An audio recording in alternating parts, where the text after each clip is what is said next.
Bienvenue dans Slow Marketing, le podcast du marketing qui ne veut pas finir comme les dinosaures. C'est le premier podcast dédié à la transition environnementale dans le marketing. Je suis Anaïs, experte en marketing digital.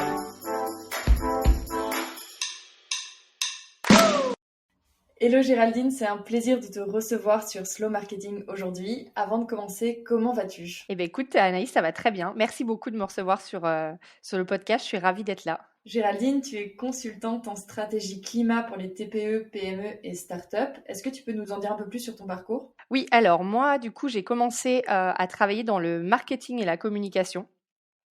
Donc, j'ai travaillé pendant 7 ans en agence de communication et de marketing digital à Paris et à Londres. Et il y a à peu près, donc en 2017, donc ça fait déjà 6 ans, j'ai en fait démissionné et j'ai commencé une reconversion. Et donc j'ai commencé par déjà par me former, par faire beaucoup de sensibilisation, notamment avec la fresque du climat. Et puis après, je me suis spécialisée dans la décarbonation, les bilans carbone, les stratégies climat, du coup, à partir de 2021. Et en fait, j'utilise aussi ma casquette de communicante pour accompagner les entreprises. Donc, sur la stratégie climat par rapport à ma formation en bilan carbone, et en fait cette casquette de communicante pour les accompagner sur la communication environnementale. Est-ce que tu peux du coup nous expliquer ce que c'est que la communication environnementale? Pour moi, la communication environnementale, ça regroupe 2 points. Alors, il n'y a pas de définition très normée, etc., mais posée. Mais moi, en fait, ça regroupe 2 choses. Ça regroupe de 1, la communication sur les engagements RSE de l'entreprise. Donc, comment l'entreprise communique sur son bilan carbone, sur sa stratégie RSE, sur ses objectifs long terme de transition écologique. Donc ça, c'est le premier point. Et puis, il y a un autre point, c'est en fait l'utilisation des données environnementales dans la communication générale de l'entreprise. C'est-à-dire que, un exemple, comment une entreprise peut par exemple utiliser l'empreinte carbone de son produit, comment elle le communique et comment elle peut l'utiliser dans la sensibilisation de ses clients pour les aider dans leur prise de décision. Donc, potentiellement, afficher l'empreinte carbone d'un produit sur le site internet, utiliser ces data carbone pour les aider à faire leurs choix, etc. Et en fait, cette partie-là, le plus gros, le risque que les entreprises peuvent prendre, en fait, c'est de faire du greenwashing, c'est ça, sur ce type de communication? Oui, c'est ça. En fait, de toute façon, à partir du moment où l'entreprise va communiquer sur ses engagements environnementaux, ses engagements sociaux, il peut y avoir un risque de greenwashing si l'entreprise n'est pas formée, si les communicants qui conseillent l'entreprise ne sont pas formés aussi à ce qu'est le greenwashing. Et donc le greenwashing, la définition de l'ADEME, c'est l'utilisation de l'argument écologique alors que l'intérêt du produit ou du service pour l'environnement est minime, voire inexistant. Il y a également l'utilisation de l'argument de développement durable alors que la démarche initiée par l'entreprise est pareil, très partielle ou inexistante. Donc en fait, le greenwashing peut être pour un produit, un service ou pour une entreprise. Et en gros, le message, c'est que c'est un message qui va induire le consommateur en erreur sur la qualité écologique réelle du produit ou sur la réalité de la démarche développement durable de l'entreprise. Concrètement, c'est quoi les risques pour une entreprise aujourd'hui si elle est accusée de greenwashing? Alors aujourd'hui, il y a des risques financiers déjà. Alors il peut y avoir des amendes en fonction de certains cas de greenwashing qui peuvent s'élever à plusieurs milliers d'euros. Il y a aussi, dans ces risques financiers-là, il y a aussi la perte des investissements parce que, par exemple, si on fait une campagne de communication, une campagne de publicité, que quelqu'un porte plainte pour greenwashing contre cette campagne, il faut savoir que n'importe quelle personne lambda peut porter plainte auprès de l'ARPP, donc l'autorité de régulation de la publicité, si elle pense que cette publicité c'est du greenwashing. Et en fait, du coup, il va y avoir une étude et potentiellement la publicité va être supprimée. Et donc en fait, du coup là, on a la perte des investissements finalement de tout ce qu'a coûté la création de cette publicité. Puisqu'elle va ensuite être supprimée. Donc c'est pas des euros que l'entreprise doit verser, mais finalement c'est une perte sur l'investissement. Et puis, il y a un autre risque qui est pour moi encore plus important parce qu'il est beaucoup plus long terme pour les entreprises, c'est le risque de réputation.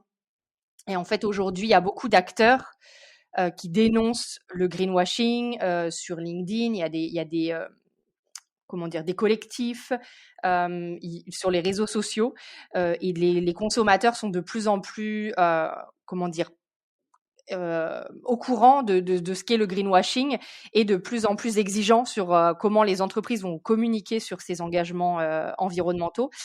Et donc, du coup, il peut y avoir des bad buzz, voilà. Et puis, un impact sur la réputation qui va durer sur le long terme parce qu'on sait que quand une entreprise perd la confiance des consommateurs, en fait, il va falloir beaucoup plus d'efforts et de moyens pour retrouver cette confiance que finalement juste de se former en amont et de faire attention à notre communication.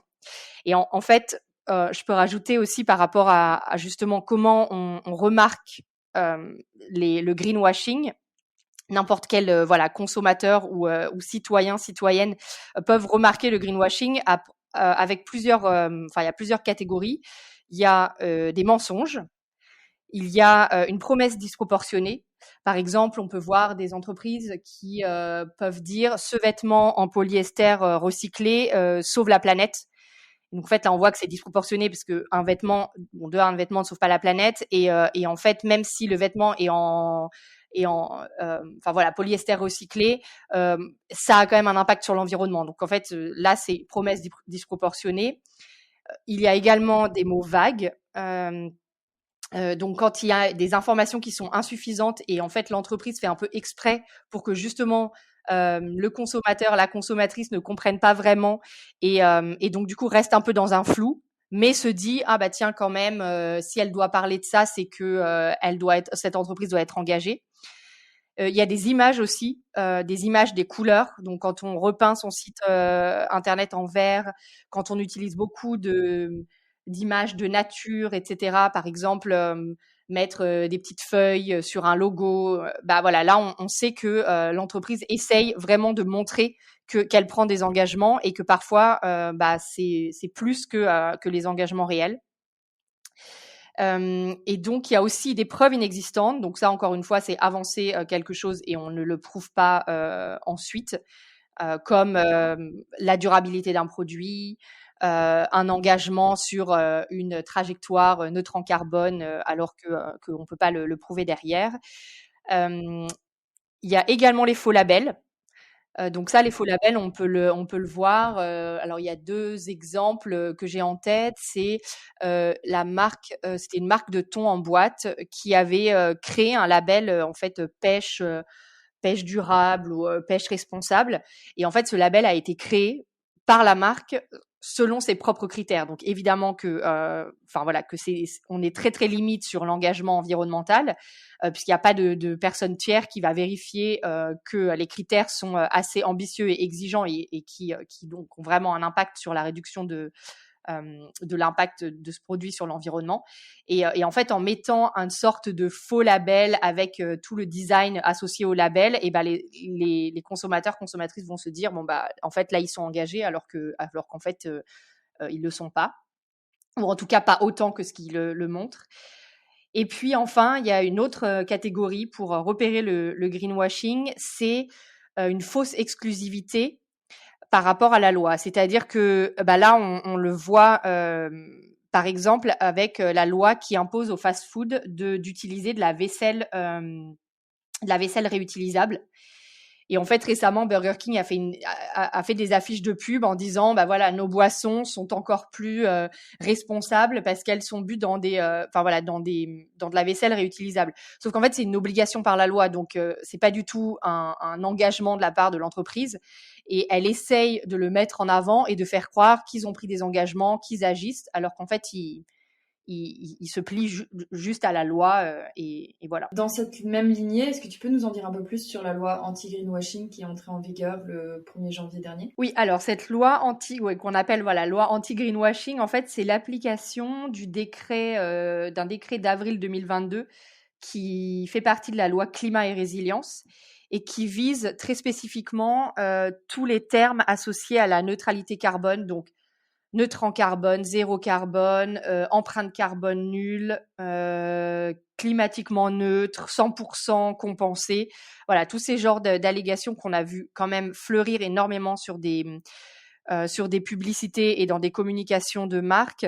On l'a vu surtout dans des secteurs qui sont vraiment, enfin qui sont plutôt décriés, c'est-à-dire l'automobile, l'aérien par exemple.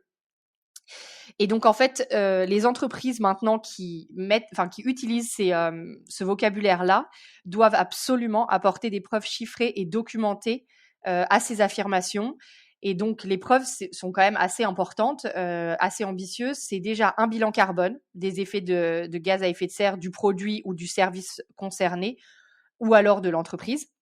Une trajectoire de réduction des émissions associées à ce produit, ce service, avec des objectifs de progrès qui sont quantifiés et qui sont pour au moins les 10 années à venir. Donc voilà, on demande vraiment que ce soit un engagement long terme de la part de l'entreprise pour réduire son impact environnemental. Et également la modalité de compensation des émissions. Quand on parle de 100% compensé, etc., c'est la nature des projets de compensation et des preuves que cette compensation a bien lieu. Et en fait, tous ces éléments-là de preuve, ils doivent être facilement accessibles en ligne pour le public. Donc encore une fois, on ne va pas les planquer sous 12 pages pour y accéder. Il faut que ce soit facile d'accès et il faut que ce soit mis à jour tous les ans. Donc c'est assez ambitieux et ça va, je pense, décourager pas mal d'entreprises à faire ces communications-là, ou alors ça va aller dans l'autre sens et ça va pousser les entreprises finalement à vraiment produire ces preuves. Et donc du coup là, ça fait un bond dans l'engagement des entreprises. Et est-ce que concrètement, il va y avoir un organisme qui va vérifier tout ça, ou c'est aux citoyens d'aller chercher ces informations si ces termes apparaissent? Comment ça va se passer? Alors, je pense il va falloir un peu de temps avant que ça se mette en place.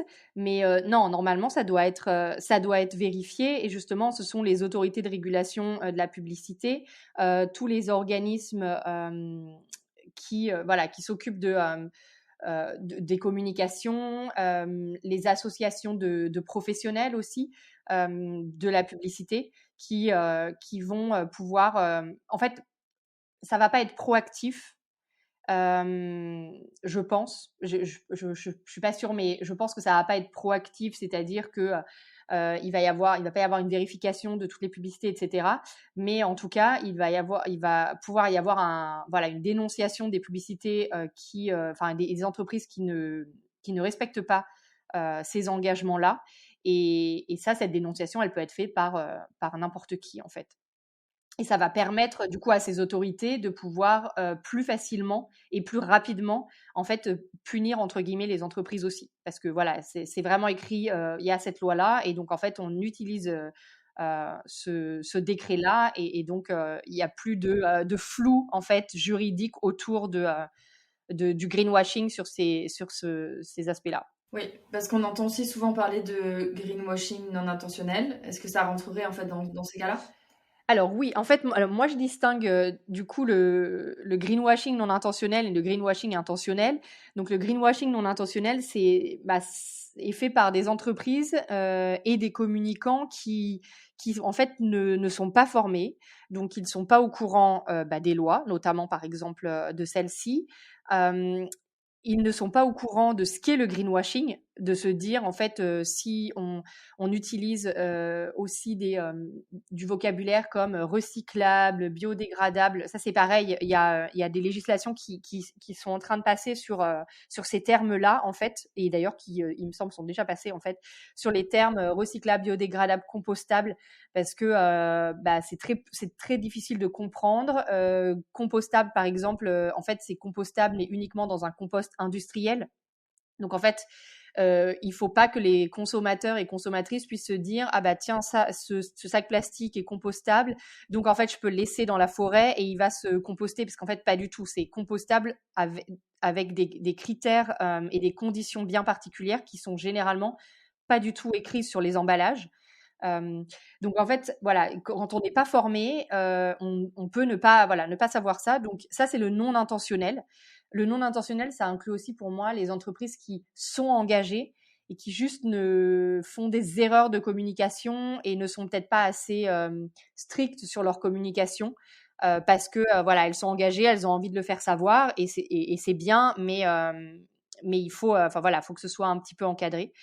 Par opposition, le greenwashing intentionnel, c'est vraiment des entreprises qui vont vouloir verdir leur image en sachant que finalement ils font pas grand chose ou en tout cas ils se concentrent pas sur l'impact, les impacts les plus importants.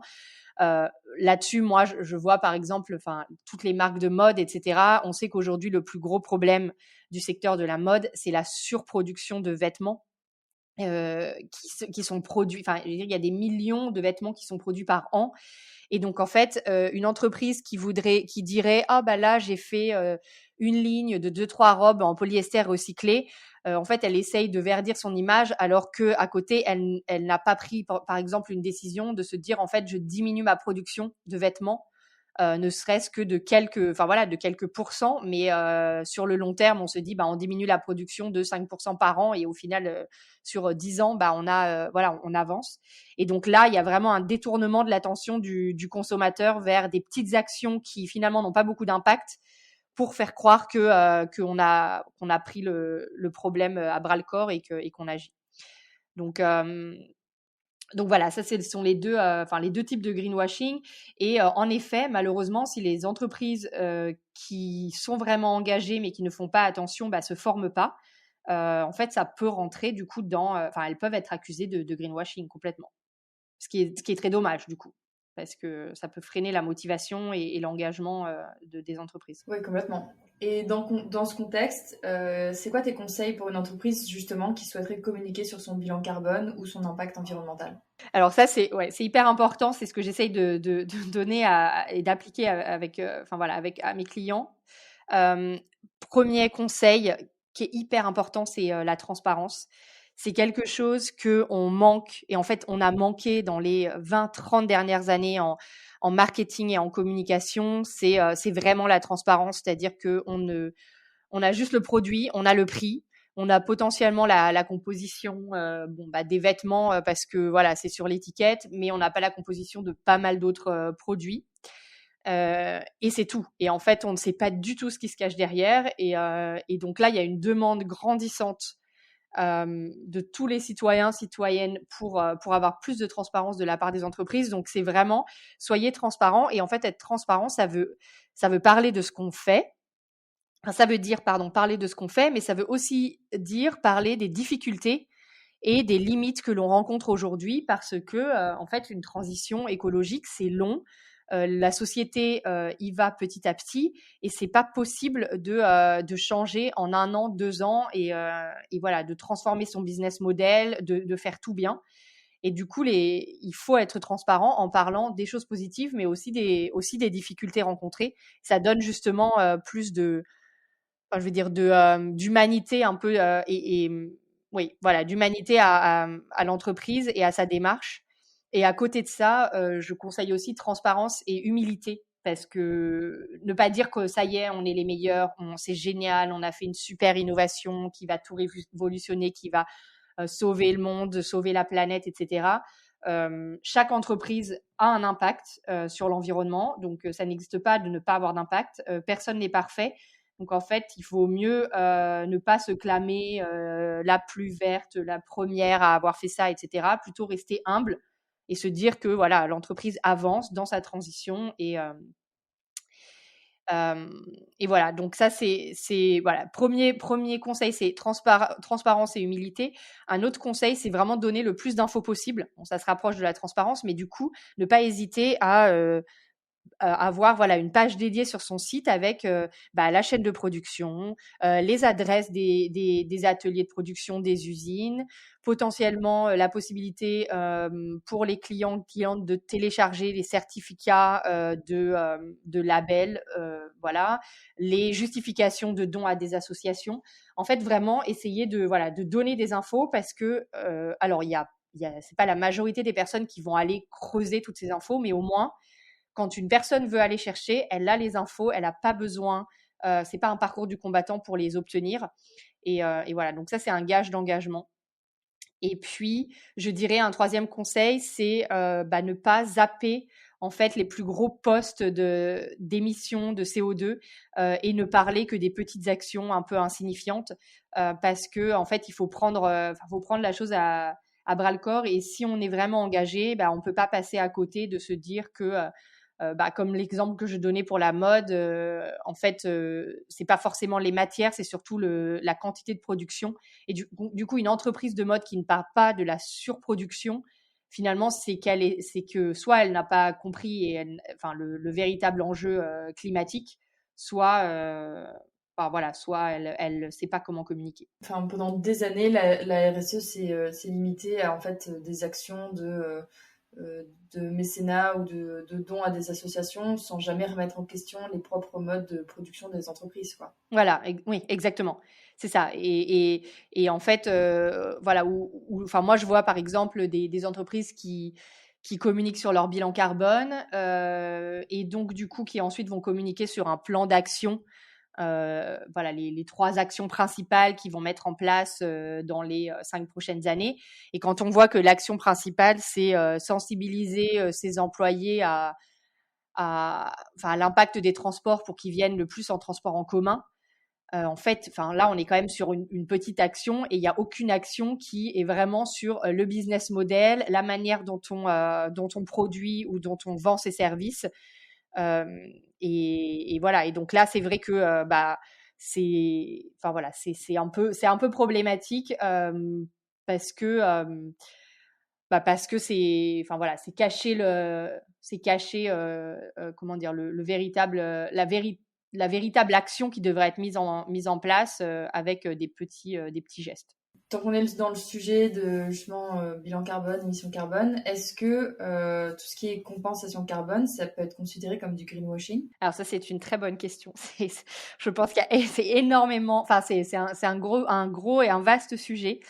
En fait, je pense que ça peut être considéré comme du greenwashing. La manière dont ça a été fait dans les années précédentes.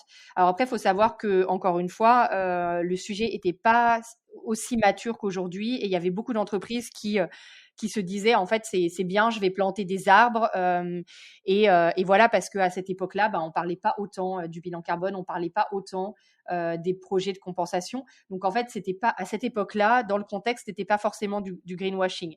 Mais c'est sûr qu'aujourd'hui, la compensation carbone, il faut qu'elle soit vraiment bien faite. Et déjà, encore une fois, il ne peut pas y avoir que de la compensation carbone. C'est-à-dire qu'une entreprise qui mesure son bilan carbone et qui se dit je prends tout et je compense intégralement, en fait, ça, c'est du greenwashing, parce que la compensation carbone, elle n'est jamais garantie. C'est-à-dire qu'on peut planter une forêt, et en fait, dans 5 ans, la forêt, elle brûle, parce que voilà, on n'est pas forcément responsable. Et donc, dans tous les cas, les émissions qui ont été émises par les vols en avion, qui ont soi-disant été compensées avec ces arbres, en fait, elles ont quand même été émises, et la forêt brûle, et donc du coup, on repart de zéro. Donc en fait, il ne faut pas qu'il n'y ait que de la compensation. Il faut dans tous les cas que la compensation s'accompagne de réduction des émissions de gaz à effet de serre. Donc une entreprise qui parle que de compensation sans plan d'action pour la transition, etc., là, c'est du greenwashing. Vous pouvez complètement le spotter directement. Et en fait, l'important pour les entreprises, pour faire de la compensation, et puis potentiellement pour les consultants qui les accompagnent aussi, c'est de vérifier les projets. Aujourd'hui, il faut faire attention, et il y a des labels, notamment par exemple le label bas carbone qui est lancé par le gouvernement, qui en fait labellise des projets de compensation, et donc qui vraiment mesure les émissions qui vont être absorbées. Et donc voilà, ça permet de faire de la compensation avec entre guillemets un peu plus de vérification, et de garantie que ça ne sera pas du greenwashing. Il y a aussi dans la compensation, ce qui est important, par exemple, c'est juste planter des arbres. Il faut absolument que les arbres qui soient plantés soient adaptés au climat, à l'environnement. Il faut qu'il y ait plusieurs types d'arbres plantés pour en fait pouvoir restaurer la biodiversité. Si on plante un champ de sapins, par exemple, en fait, ça va pas restaurer de biodiversité et donc mine de rien, ça va juste être planter un arbre, mais sur le long terme, c'est pas viable. Donc la compensation carbone peut être du greenwashing comme peut ne pas l'être. Donc encore une fois, il faut creuser un peu ce qu'il y a derrière. Très bien.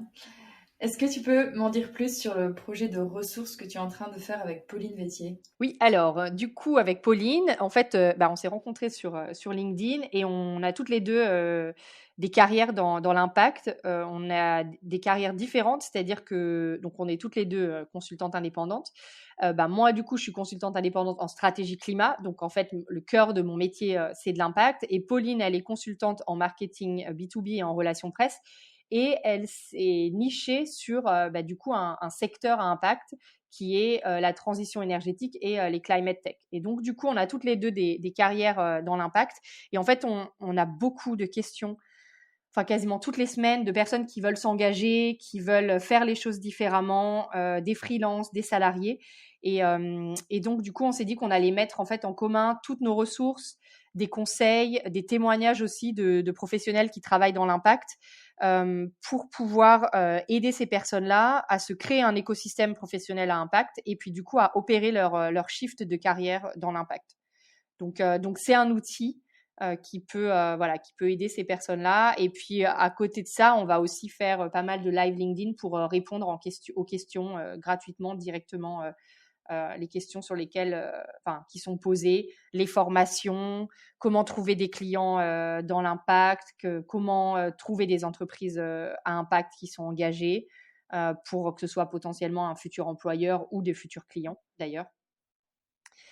Donc voilà, et ça sort le 23 mars. Super, c'est vrai que ça c'est un sujet, c'est un peu dans la lignée de ce que tu disais tout à l'heure. Le problème par exemple du greenwashing non intentionnel, c'est souvent le manque d'information et de formation des personnes en charge.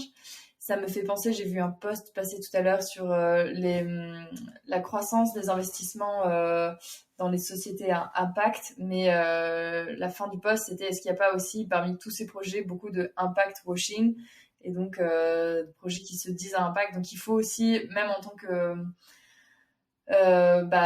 futur salarié d'une entreprise à impact, il faut aussi développer un peu ses connaissances pour être sûr de ne pas tomber dans une entreprise qui soit pas complètement alignée avec nos valeurs, quoi, et avec ce qu'on recherche initialement, quoi. Ouais, et encore une fois, en fait, il faut pas hésiter à poser des questions. Moi, je discutais avec des RH en leur disant pendant les entretiens, en fait, ça me paraîtrait complètement logique que les RH soient formés et puissent parler de l'engagement de l'entreprise et potentiellement d'envoyer aux futurs collaborateurs le rapport RSE, le bilan carbone, etc. Parce que voilà, ils ont besoin, on a besoin d'être informés.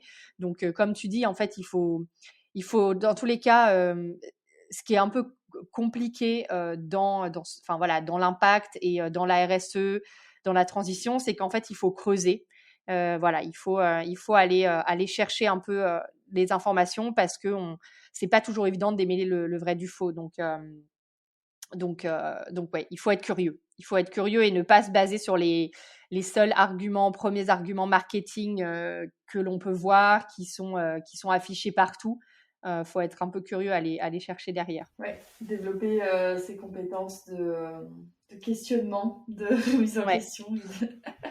Exactement, c'est ça. Géraldine, si je te dis slow marketing, tu penses à quoi? Alors moi, slow marketing, ça me fait penser... c'est vrai que ça me fait penser à... Comment dire? À un marketing qui pousse, du coup, qui ralentit, qui ne pousse pas au toujours plus. Ça peut être plus de consommation, plus de lecture, d'informations, et qui prend en compte, en fait, le contre-pied un peu des défauts du marketing aujourd'hui pour faire différemment. parce que le marketing, ça existera toujours.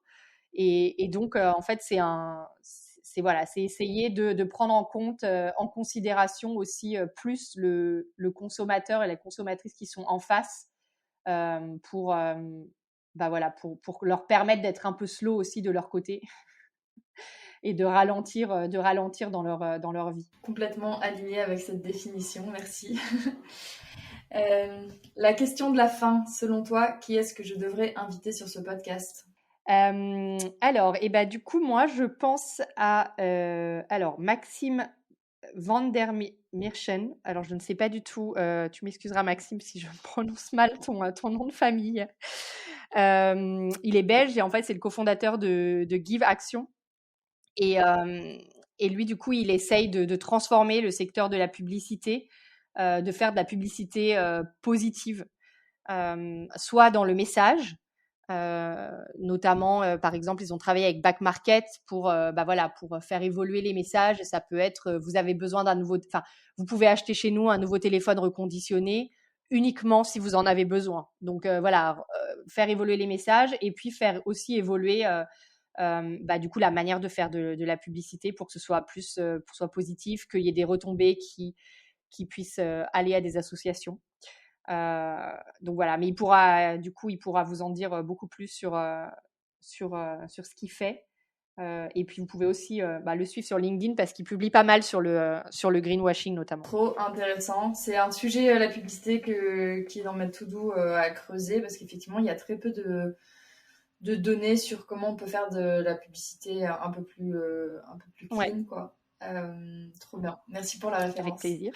Géraldine, merci beaucoup pour ton temps cet après-midi et pour cette discussion super intéressante. C'est tout ce que j'ai pu apprendre sur le greenwashing. Écoute, merci à toi Anaïs. C'était hyper intéressant de partager ces informations-là, de discuter de ce sujet avec toi. Et puis j'espère que ça aidera du coup toutes tes auditrices et tes auditeurs dans leur communication environnementale. C'est tout pour aujourd'hui. Rendez-vous la semaine prochaine pour un nouvel épisode. Si tu ne veux rien louper, abonne-toi à la newsletter ou à mon profil LinkedIn Anaïs Baumgarten. Tous les liens sont dans la description. Merci pour ton écoute et à très vite sur Slow Marketing.